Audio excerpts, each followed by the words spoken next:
وزیر کی جان پہ بنی ہوئی تھی، فقیر بات ہی نہیں سن رہا تھا۔ آہ طویل من سماجت کے بعد فقیر نے سر اٹھایا۔ ہاں بول، کیا کہنا ہے؟ وزیر نے ہاتھ جوڑے اور بتانا شروع کیا کہ 1 مہینے پہلے ہمارے بادشاہ سلامت نے اچانک دربار میں ایک سوال اچھالا کہ کامیاب کردار کے لیے تربیت زیادہ کارآمد ہے یا ماحول؟ میرے ایک ہم منصب وزیر نے جھٹ کہا کہ عالیجا تربیت، جبکہ میں نے عجلت میں کہا جناب ماحول، کیونکہ ماحول تربیت پر فوقیت رکھتا ہے۔ بادشاہ سلامت نے ہماری طرف رعونت سے دیکھا اور فرمایا، تم دونوں کو اپنا اپنا جواب عملی طور پر ثابت کرنا ہوگا۔ جو ثابت نہ کر سکا اس کا سر قلم کر دیا جائے گا، اور اس کے لیے ہمیں 1 ماہ کی مہلت دی گئی۔ ہم دونوں اپنے جواب کی عملی تعبیر تلاشنے میں لگ گئے۔ میں سوچ سوچ کے پاگل ہونے کے قریب تھا، مگر کچھ سمجھ نہیں آ رہا تھا۔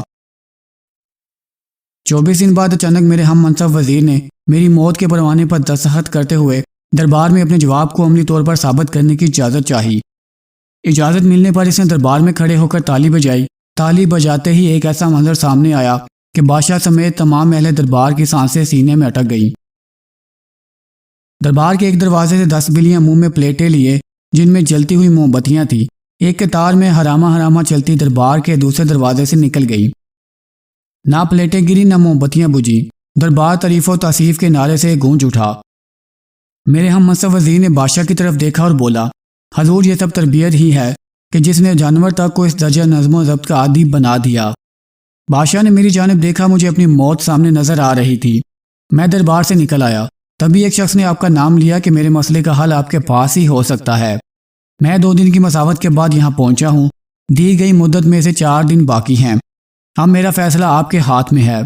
فقیر نے سر جھکایا اور آہستہ سے بولا، واپس جاؤ اور بادشاہ سے کہو کہ 30ویں دن تم بڑے دربار میں ماحول کی افادیت ثابت کرو گے۔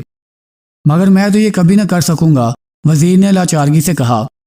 آخری دن میں خود دربار میں آؤں گا، فقیر نے سر جھکائے ہوئے کہا۔ وزیر مایوسی اور پریشانی کی حالت میں واپس دربار چلا آیا۔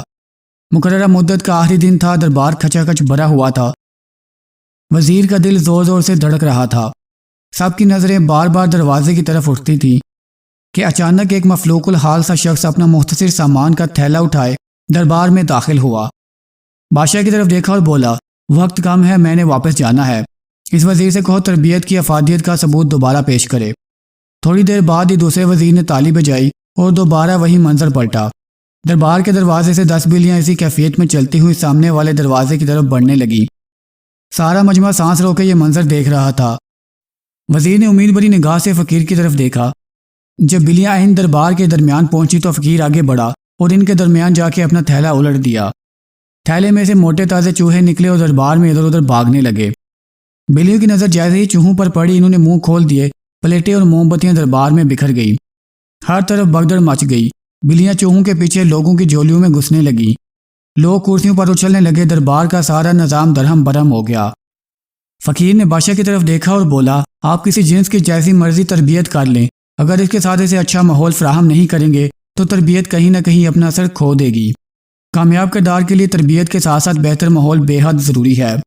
اس سے پہلے کہ بادشاہ سے روکتا، فقیر دوسرے دروازے سے جا چکا تھا۔ ویڈیو اچھی لگی ہو تو لائک کر دیں، چینل کو سبسکرائب کر دیں اور ساتھ بنے بیل آئیکن کو پریس کر دیں۔